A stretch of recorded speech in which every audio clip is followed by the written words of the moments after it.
ऐसन मनोहर मंगल मूरत सुहावन सुंदर, सूरत सुहावन सुंदर, अरे सूरत नो ए राजा जी, ए राजा जी, ए राजा जी करे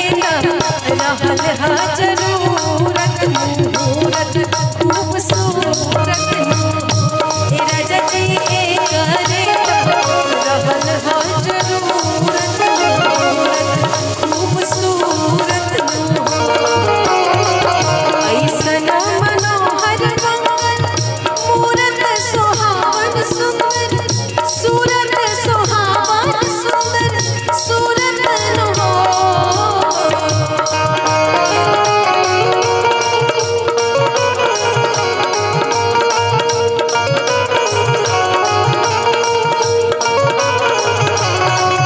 ऐसन मनोहर मंगल मूरत सुहावन सुंदर, सूरत सुहावन सुंदर, सूरत नो ए राजा जी, ए राजा जी, ए राजा जी करे रहल हा जरूरत मुहूर्त खूबसूरत ए राजा जी करे रहल हा जरूरत मुहूर्त खूबसूरत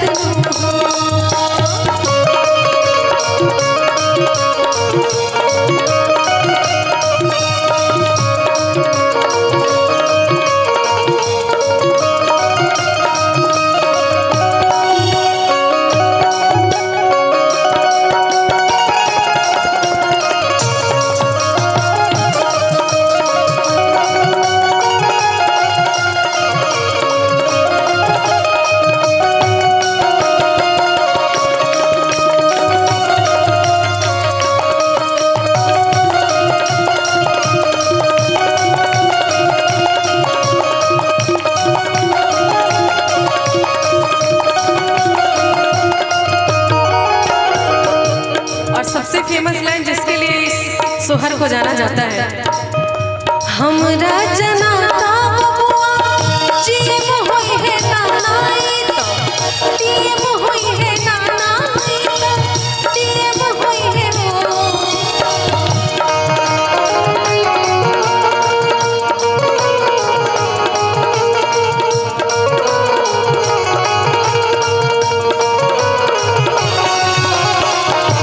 हमरा जनाता बबुआ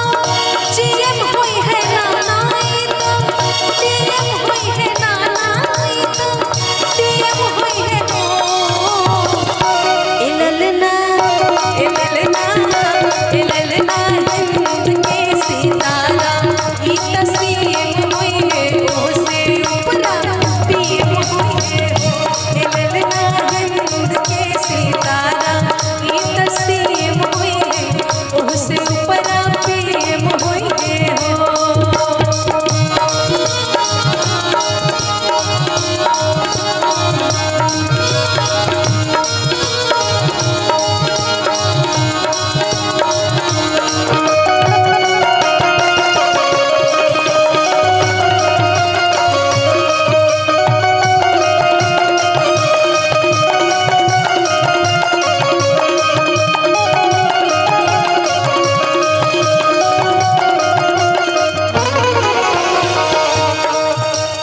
और जो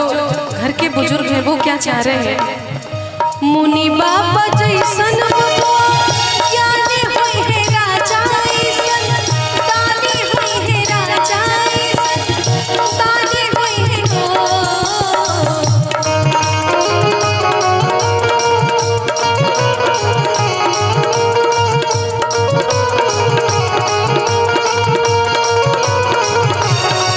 मुनि बाबा ऐसन बबुआ ज्ञानी होई है राजा ऐसन, दानी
जो बुजुर्ग दादी होती हैं,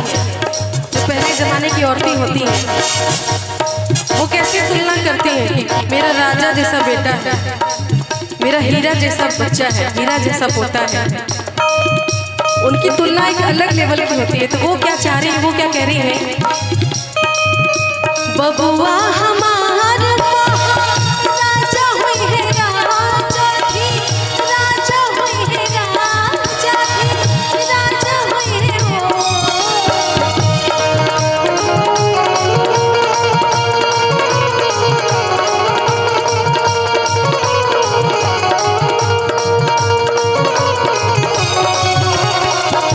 बबुआ हमार महाराजा हुई है, राजा भी राजा हुई है, राजा भी राजा हुई है ए ललना ए ललना ए ललना हाथों में हीरा मुखराज हुई है, सिरवा के ताज हुई है ए ललना हाथों में हीरा मुखराज हुई है, सिरवा के ताज हुई है। ऐसन मनोहर मूरत सुहावन सुंदर, सूरत सुहावन सुंदर, सूरत हो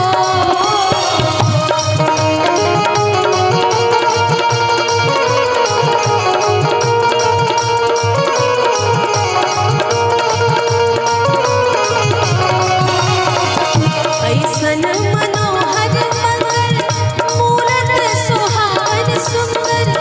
सूरत सुहावन सुंदर, सूरत हो ए राजा जी ए राजा जी